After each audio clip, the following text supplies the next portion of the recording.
Another adult use bill has been introduced in that state's legislature. You might remember that state passed an adult use legal bill last year only to see their governor, Glenn Youngkin, veto it.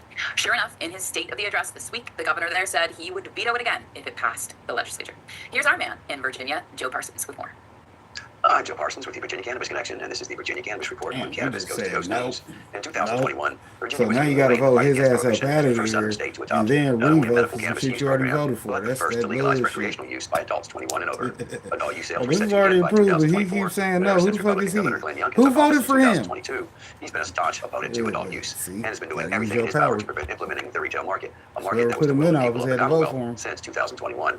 Last year, he was quick to veto not only the adult use retail bill, but any other cannabis-related bill, no matter how important it was to both people with cannabis-only convictions, but also parents that could potentially lose custody or visitation rights due to use of a statewide legal substance. He even went on record with off-color jokes like, anyone who thinks I'm signing that bill must be smoking something.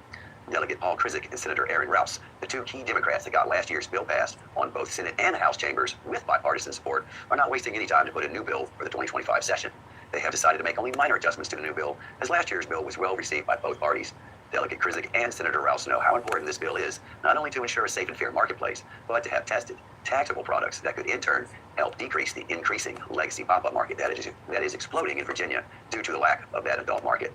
Governor Youngkin, in his speech at the State of the Commonwealth address, reiterated a similar message from his veto message last spring, a message we all in the industry expected. He said, everyone knows where I stand on establishing a retail marijuana market, encouraging instead to focus on other issues we can find common ground on. This stance is a slight surprise in lieu of the newly elected President Donald Trump's new revised position on cannabis policy, including implementing adult use in other states, such as Florida. However, Youngkin stuck to his usual playbook by repeating his message from last year. He alleges that jurisdictions with a regulated adult use market have experienced significant negative impacts on mental health and adolescent safety.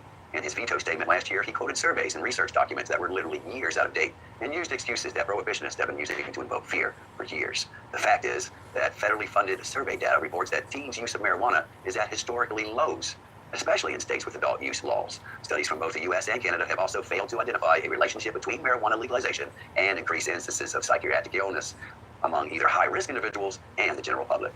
Virginia NORML Director J.M. Padini has pushed back on these claims and said what's actually bad for the youth is leaving the control of Virginia's marijuana market to illicit operators. While Paul Krizik and Aaron Rouse know that Youngkin will probably veto another bill once it's passed on the floor, they also know that a safe and fair marketplace is worth the effort. And while Youngkin is not able to run for a consecutive term for governor, it will set precedent to the next governor that this is an issue that we will continue to fight for and that we will not give up on. I, for one, will be following this every step of the way. So stay tuned to Pro Cannabis Media for all the latest to this story as it develops. Well, that's going to do it for this week. From the Virginia Cannabis Connection and reporting from Cannabis Coast to Coast News, I'm Joe Parsons. Until next time, stay lifted.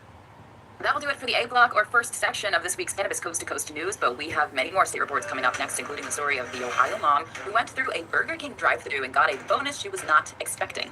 The news continues after this. If you look down in there, you can see some residue. She got her chicken fries. Chicken fries with the side of... Do you see that? You can't say that on here. Mary Dean. Ready to take your craft to the next level? Imagine faster extractions, purer products, and more profits. Sounds good, right? And they got an At Pure 5 advertiser on Extraction, there. we've revolutionized cannabis extraction with our game-changing technology. No solvents, no heat, just the cleanest, most natural process on the market. Let's see Whether you're a what we got boutique grower left. or a large-scale operation, Pure Oh, 5 yeah, has that's the a tools great- to elevate your business worldwide. great way to end Visit the video. pure5extraction.com today. Pure 5 Extraction, because your plants deserve the best.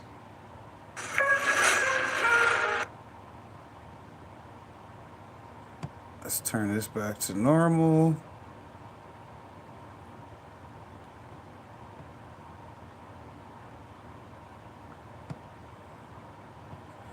So I definitely don't want to hear that all chopped and screwed up. Chop, chop, chop, doody, chop, chop, chop. It's a good song though.